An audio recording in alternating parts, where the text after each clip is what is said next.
welcome to Dialogue. Developing new productive forces has become a recent catchphrase in China's policy making and is high among the priorities for this year's economic work. Besides traditional industries becoming smarter and more innovative, there is also the rapid development of strategic emerging industries and future industries such as new energy and quantum technology. All of this innovation is causing a very noticeable shift in China's economic landscape. How should we interpret the concept of new productive forces? Will they replace traditional industries? And how will they change the landscape of China's economic structure and contribute to growth? Join us for our discussion from Beijing. I'm Xu Qinduo.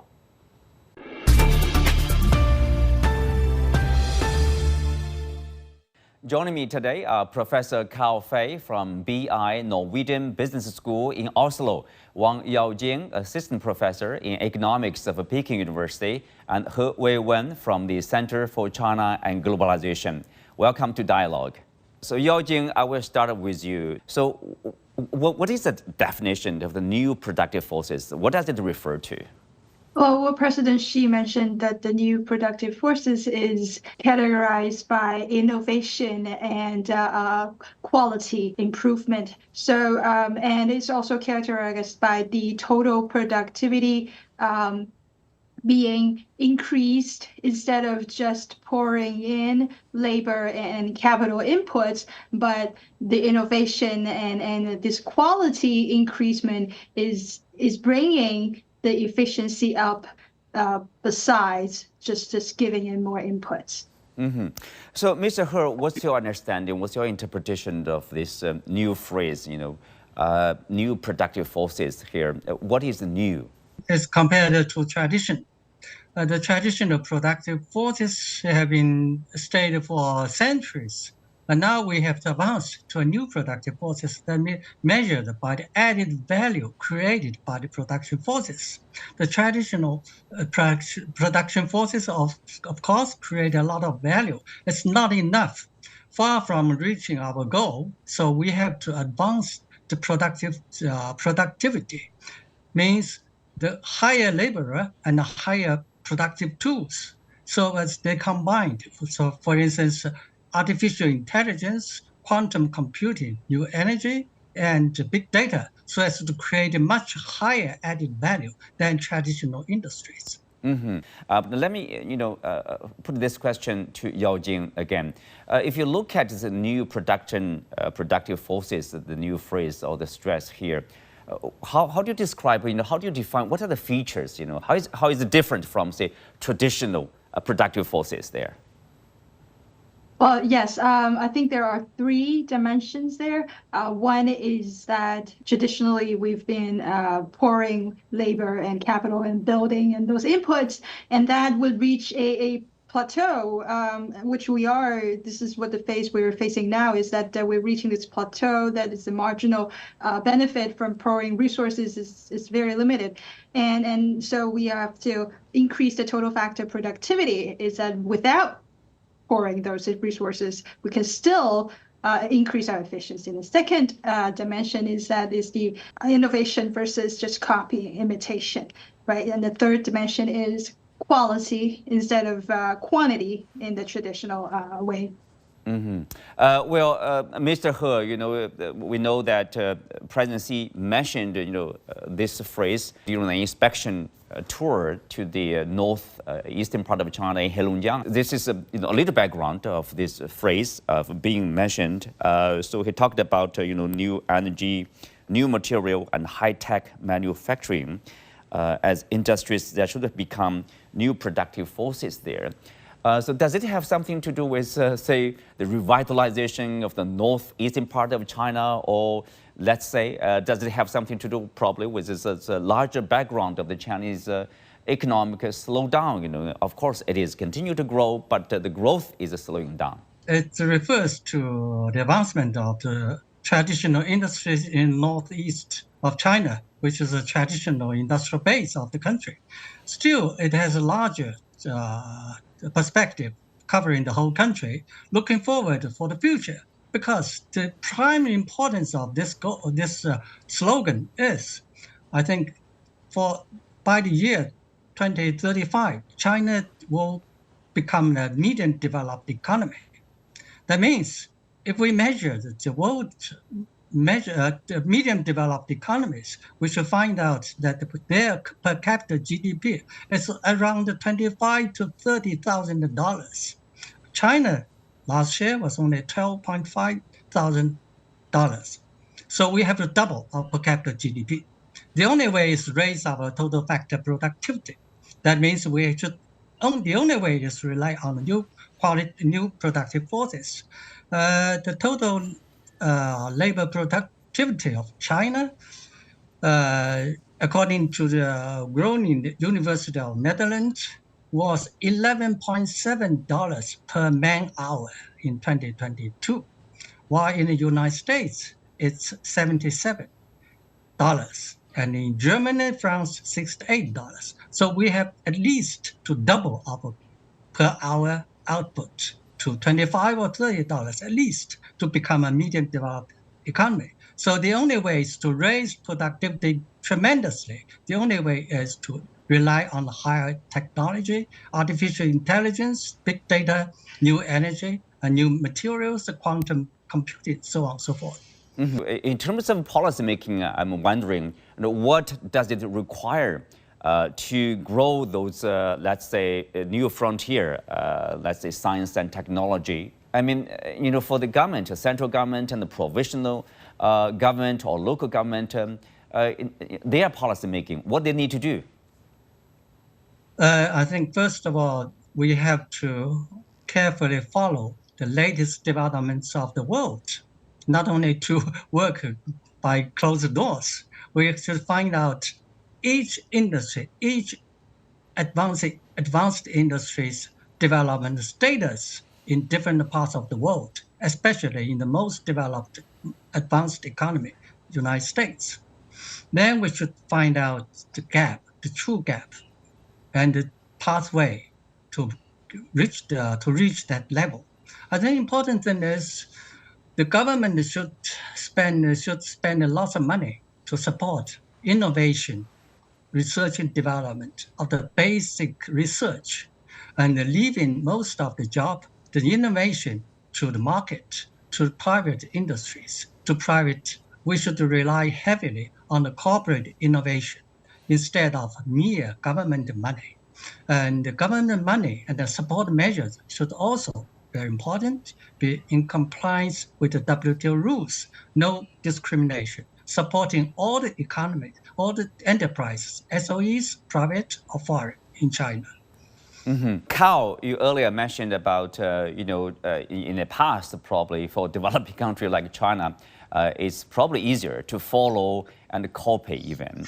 But nowadays, probably when you are entering the new stage of this new technology, new innovation, probably there's very, very few or very little to follow. You have to do it on yourself.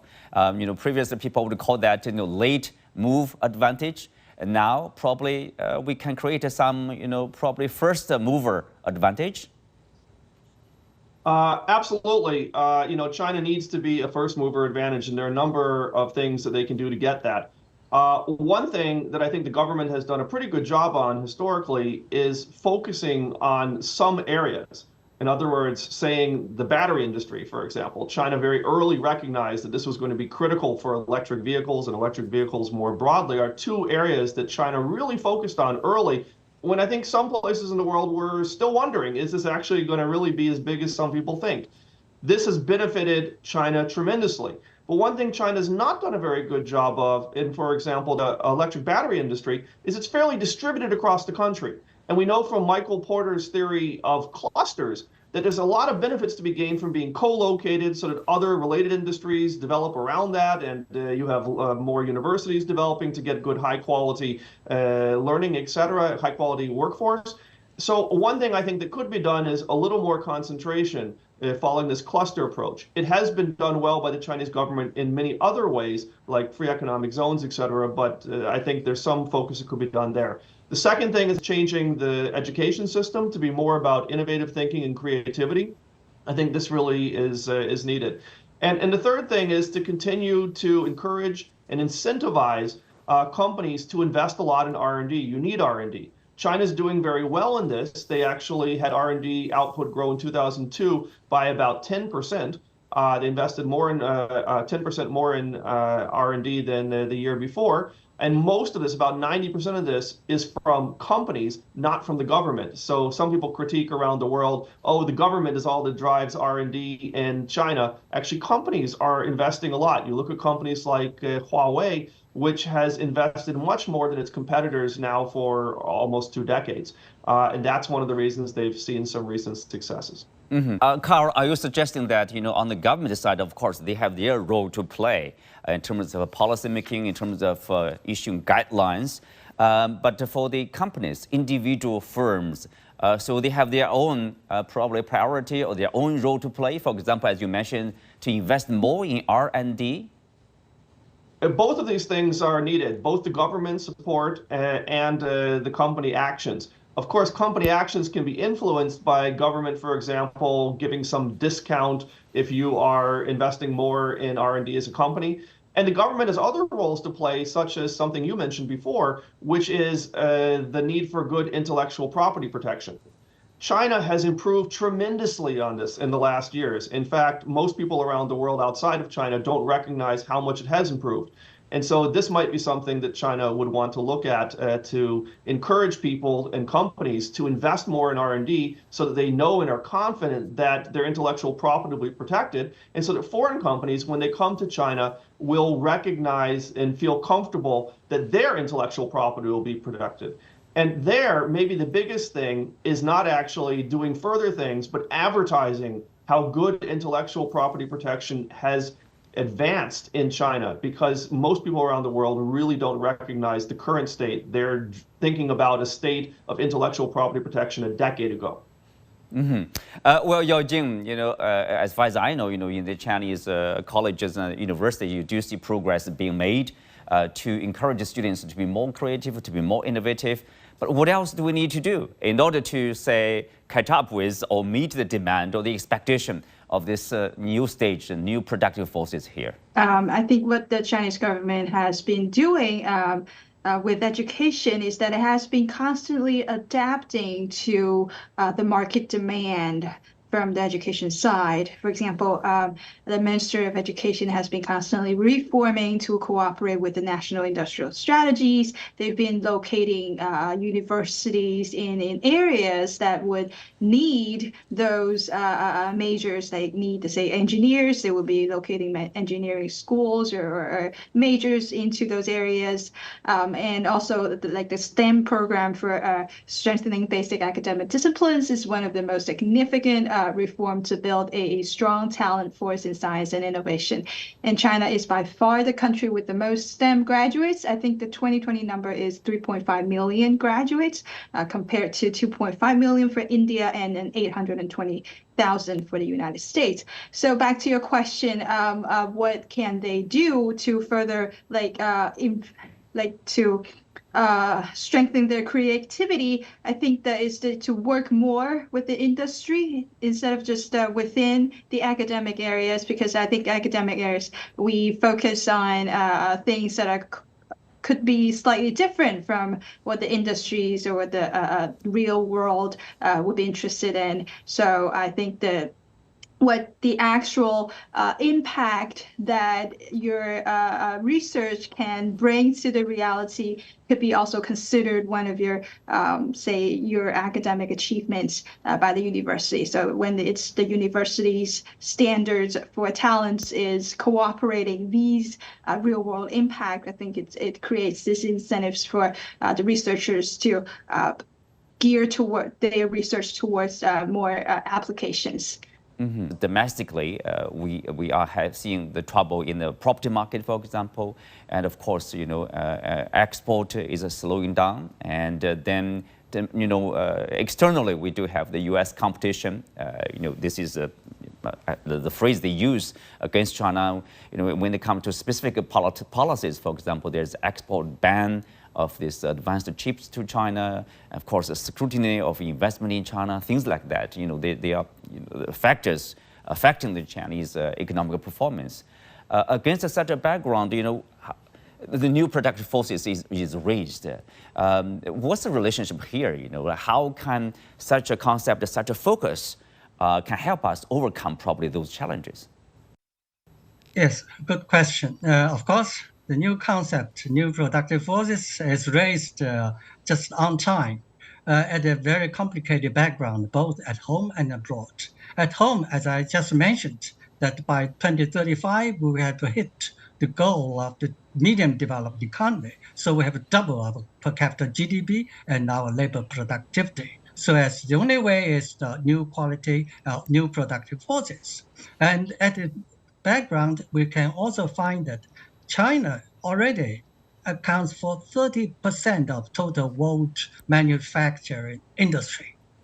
So just by expanding further the manufacturing industry, we have only limited room left. The only way is to go up the ladder, advance to the advanced level of the adopting the highest cutting edge technologies of the world so as to raise our productivity tremendously. That's the only way to hit that goal of becoming medium developed economy by 2035. And against the background of the complicated international environment, now because of the increasing geopolitical segmentation and geoeconomic fragmentation, and we also are faced with very strong restrictions from the United States and to a lesser extent from Europe. And the U.S., the Washington's concept, small yard, high fence, but the yard is huge, not small. And so faced with this difficult situation, we have to advance to the new quality, new productive forces in cooperation with the world. Open our doors, cooperate with the world by opening up further and further to break the small yard and high fence. Carl, if you look at China, China, as you said, China has been doing this with a focus on innovation, on technology, science for quite a long time, and has been successful in some areas. For example, in the electric vehicle, lithium battery, solar products, etc. So, is there any experience China can learn in terms of further develop probably these new productive forces here? So indeed, China has been successful in a number of areas, in quite a few areas. But I think the next step is to focus on innovation broadly, not just in a few limited areas, but to really make this a central point of what China is doing in all different areas, and to show greater confidence. I actually think some of the challenge that China has is confidence.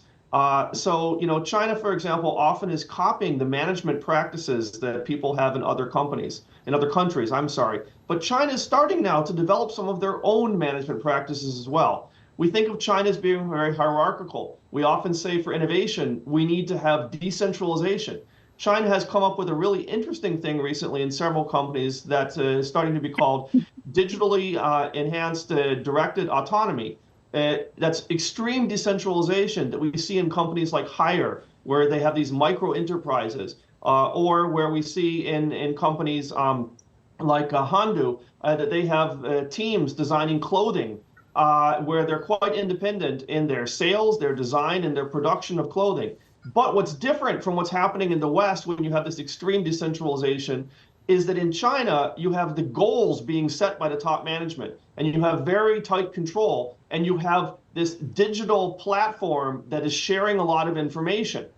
One of the things that China has done great, but can do even more with, is the use of digital tools to support in the innovation process and the working of companies. And I think we're going to see a lot of really interesting innovations happening in that moving forward.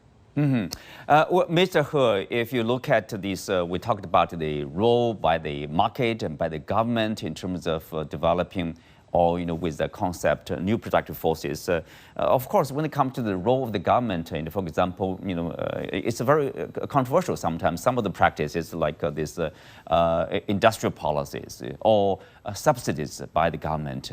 What's the next step, for the Chinese government to do it in a way that is also in line with the, let's say, WTO required practice at the same time that is effective?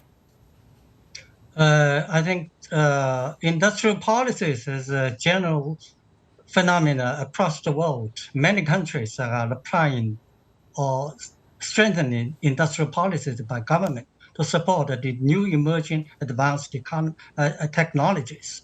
So WTO is going or should do a good job. Big job is to renovate and upgrade the standard regulations for industrial policies because WTO does have regulation on industrial policy that's far removed because the technologies are advancing so rapidly. All the existing WTO rules might be outdated. We have to update.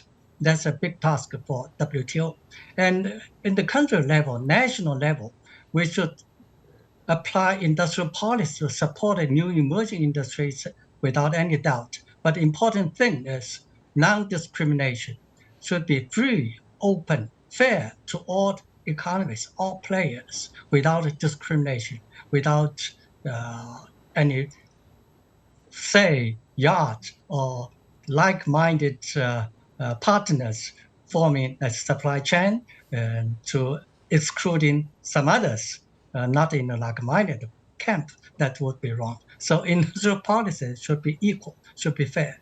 Carl, what do you see are challenges, for the Chinese companies or for the Chinese economy in terms of to further, let's say, explore and develop the new productive forces?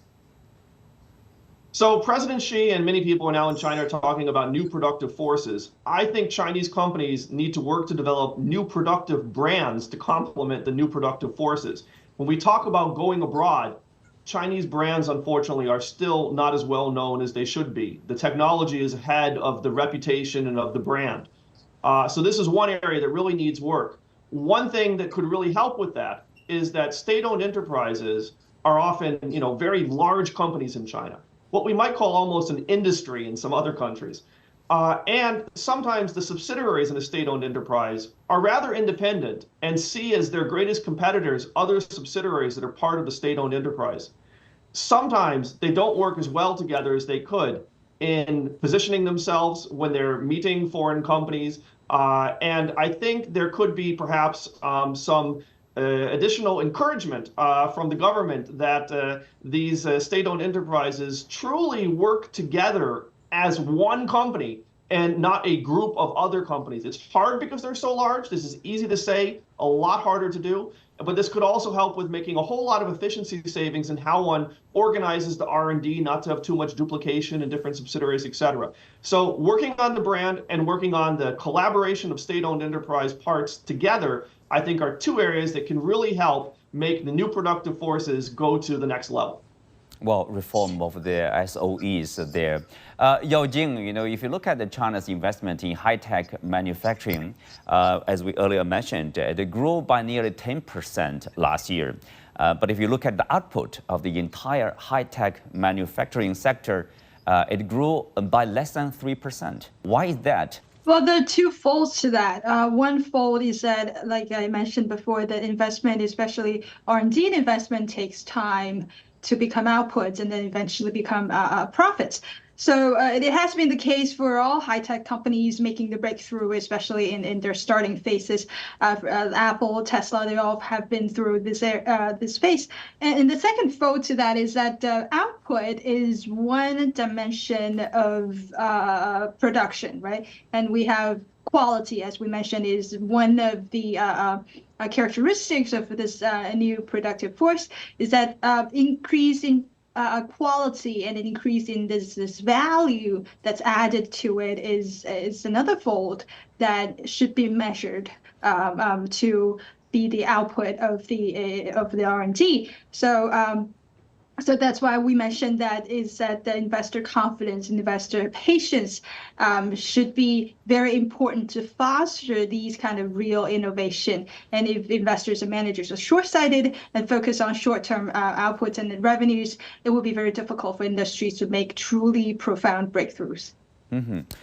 So, Mr. He, last words. What needs to be done, probably to further, unleash, let's say, new productive forces so as to deal with all the, let's say, the slowdown in the economy, probably, or the drivers, for example, some of the previous drivers, the property market, or some of the challenges domestically, aging society, low birth, etc., by relying on this, by unleashing these new productive forces?